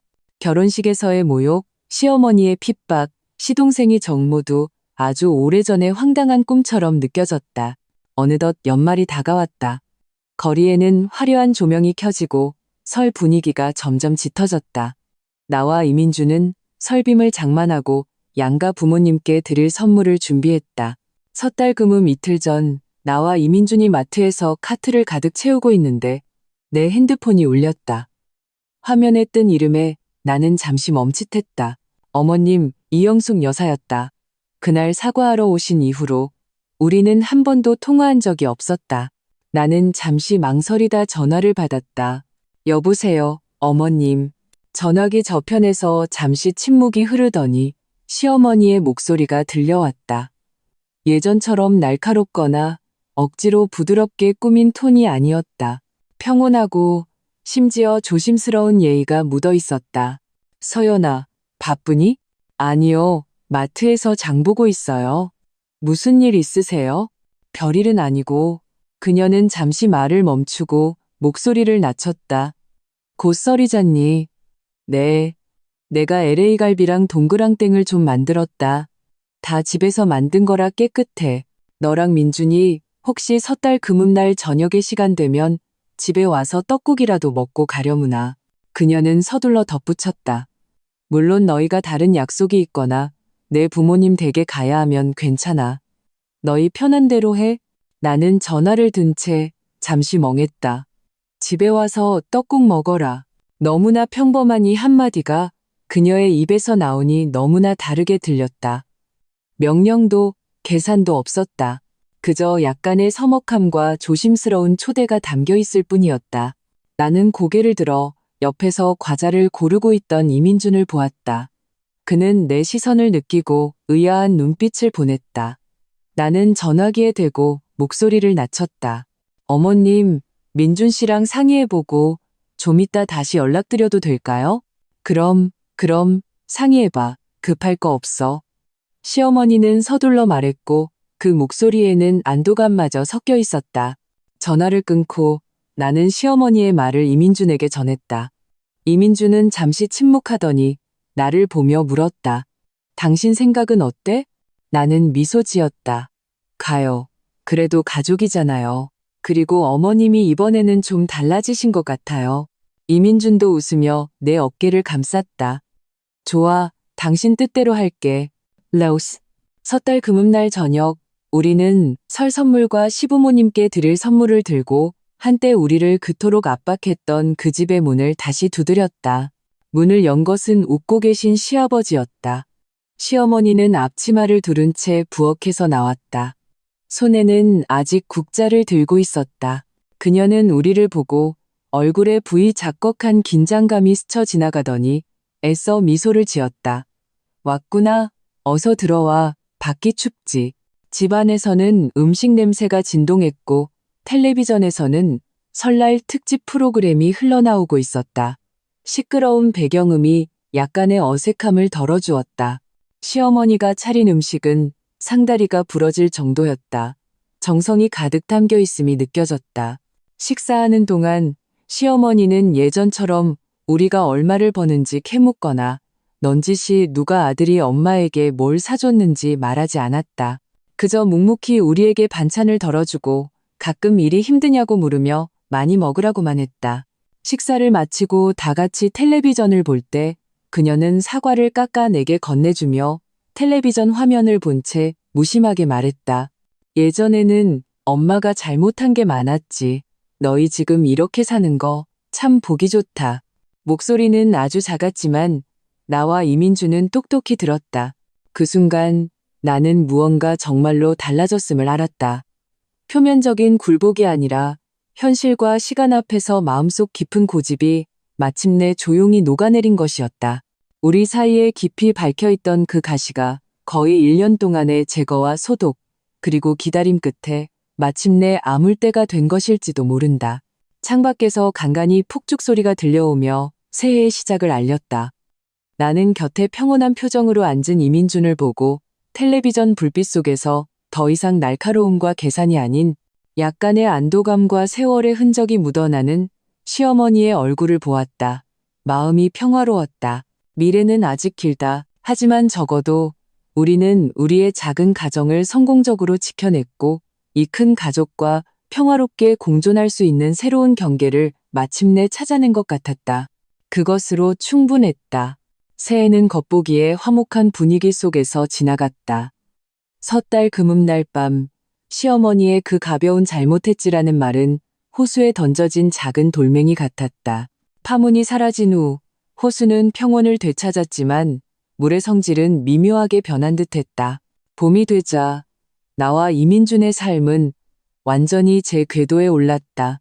심지어 꿀처럼 달콤했다. 오랫동안 계획했던 여행도 실행에 옮겼다. 연차를 내고 마음껏 여행을 다녀왔다. SNS에 올린 사진에는 푸른 하늘과 흰 구름, 그리고 우리 둘의 자유로운 미소가 가득했다. 돌아온 지 얼마 되지 않은 어느 토요일 오후 초인종이 울렸다. 나는 베란다에서 잘 자라는 스킨답서스를 돌보고 있었고 이민준이 문을 열었다. 문 밖에서 들려오는 목소리는 의외였다. 시어머니 이영숙 여사였다. 어머님, 어떻게 오셨어요? 이민준의 목소리에는 놀라움이 묻어 있었다. 아, 저기 마트에 갔다가 이 방울토마토 모종을 팔더라고. 키우기도 쉽고 열매도 달다고 해서. 시어머니의 목소리는 부자연스러웠고 조심스럽게 떠보는 듯했다. 너희 주려고 2개 사왔다. 베란다에 자리 좀 남지 않았니? 나는 물뿌리개를 내려놓고 거실로 걸어 나왔다. 시어머니의 손에는 정말로 작은 플라스틱 화분 2개가 들려 있었고 그 안에는 푸른 토마토 모종이 심겨 있었다. 그녀는 문 앞에 서서 예전처럼 거침없이 안으로 들어오지 않고 어색한 눈빛으로 나와 이민준을 쳐다봤다. 어머님, 들어와서 앉으세요. 내가 말했다. 아니다. 아니야. 안기는 장 본 거 빨리 가져가야 해서. 시어머니는 서둘러 손을 내저으며 손에 든 토마토 모종 2개를 내게 건넸다. 이거 그냥 한번 심어봐. 나는 화분을 받아들었다. 손끝에 차가운 플라스틱과 축축한 흙의 감촉이 느껴졌다. 감사합니다, 어머님. 시어머니는 마치 중요한 임무를 완수한 사람처럼 안도의 한숨을 내쉬며 얼굴에 미소를 지었다. 그럼 나간다. 그녀는 서둘러 돌아서 계단을 내려갔다. 문이 닫히고 이민주는 내 손에 들린 토마토 모종을 보며 머리를 극적였다. 우리 엄마 성격이 변했나? 우리한테 뭘 사다 주다니? 나는 아무 말 없이 토마토 모종을 베란다의 햇볕이 잘 드는 곳에 놓았다. 푸른 새싹이 봄바람에 살랑거렸다. 이것은 시작에 불과했다. 그 후로 시어머니는 종종 지나가는 길에 들르셨다. 어떤 때는 시골 친척이 줬다며 남은 신선한 채소를, 어떤 때는 시장에서 싸고 좋다며 사온 과일을 가져오셨다. 가장 놀라웠던 것은 직접 집에서 끓인 토종닭 1마리를 들고 오셨을 때였다. 이민준이 어릴 때 가장 좋아하던 음식이라며 그녀는 올 때마다 문 앞에서 잠시 서서 물건을 건네주고 몇 마디 나눈 뒤 서둘러 떠났다. 절대 오래 머물지 않았고 민감한 주제는 일절 꺼내지 않았으며 우리 일에 대해 묻지도 않았다. 일부러 유지하는 거리감과 서투른 호의는 그녀에게서 예전의 그 공격적인 기세를 완전히 사라지게 했다. 오히려 조금 안쓰러워 보이기까지 했다. 이민주는 처음에는 놀라워하다가 나중에는 익숙해졌다. 마음이 복잡하다고 했다. 그는 내게 말했다. 어머니가 저러시니 마음이 좀 그렇네. 나는 알았다. 시어머니는 그녀만의 방식으로 깨진 관계를 조금씩 회복하고 있었다. 새로운 규칙에 적응하고 관심을 표현하면서도 선을 넘지 않는 거리를 찾으려 애쓰고 있었다. 2달이 더 지났을 때 나는 임신 사실을 알게 되었다. 임신 테스트기의 선명한 2줄을 이민준에게 보여주자 그는 잠시 멍하니 있다가 나를 번쩍 안아 들고 거실을 몇 바퀴나 돌았다. 흥분해서 말을 잇지 못했다. 우리는 가장 먼저 우리 부모님께 이 소식을 알렸다. 전화기 저편에서 엄마의 기쁨에 찬 목소리가 들려왔다. 망설이던 이민주는 결국 아버지께도 전화를 걸었다. 시아버지는 당연히 기뻐하시며 연신 잘 됐다고 하셨다. 우리가 예상치 못했던 것은 다음 날 오후 시부모님이 함께 찾아오셨다는 것이다. 시어머니의 손에는 큰 봉지가 들려 있었는데 그 안에는 부드러운 아기 옷감과 작은 옷들, 그리고 새 육아서적 몇 권이 들어 있었다. 시어머니는 물건을 내려놓고 아직 평평한 내 배를 보았다. 눈에는 전례 없는 부드러움과 어색함이 담겨 있었다. 그녀는 손을 비비며 작은 목소리로 말했다. 어제 내 아빠한테 듣고 옷감 좀 사왔다. 나중에 아기 옷이라도 좀 만들어줄까 해서 너희가 좋아할지는 모르겠다. 그녀는 고개를 들어 나와 이민준을 보았다. 눈빛은 진심이었고 심지어 간청하는 듯했다. 서연아, 민준아, 예전에는 다 엄마가 어리석고 못돼서 그랬다. 엄마가 너희한테 약속할게. 앞으로는 절대 그런 짓 안 할게. 절대 너희한테 폐 안 끼칠게. 그러니 너희 이 할머니가 나중에 가끔이라도 아기 보러 오게 해주면 안 되겠니? 목소리는 흐느꼈고 눈시울이 붉어졌다. 나는 눈앞에 마치 수년은 늙어버린 듯한 모든 강경함과 계산을 내려놓고 그저 비굴하게 애원하는 노인을 보았다. 마음속 마지막 남은 앙금마저 마침내 눈 녹듯 사라졌다.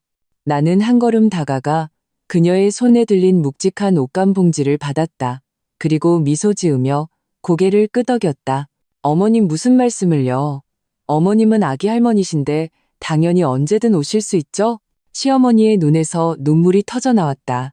그녀는 서둘러 손등으로 눈물을 닦으며 연신 그래, 고맙다, 고마워 라고 말했다. 이민준도 다가와 내 어깨를 감싸 안고 어머니를 보며 안도의 미소를 지었다. 창밖의 햇살은 따스했고 베란다에 이제 막 열매를 맺기 시작한 방울토마토 화분을 비추고 있었다. 붉고 푸른 열매들이 생기 넘쳤다. 나는 알았다. 삶이 새로운 장을 열었다는 것을. 과거의 상처와 다툼은 마침내 진정한 과거가 되었다. 미래에 또 어떤 어려움이 있을지 모르지만 이 가정의 핵심인 나와 이민준이 굳건히 함께 서서 서로를 믿고 의지한다면 넘지 못할 산은 없을 것이다. 이 집은 풍파를 겪고 나서야 마침내 진정한 원만함과 평안을 맞이했다.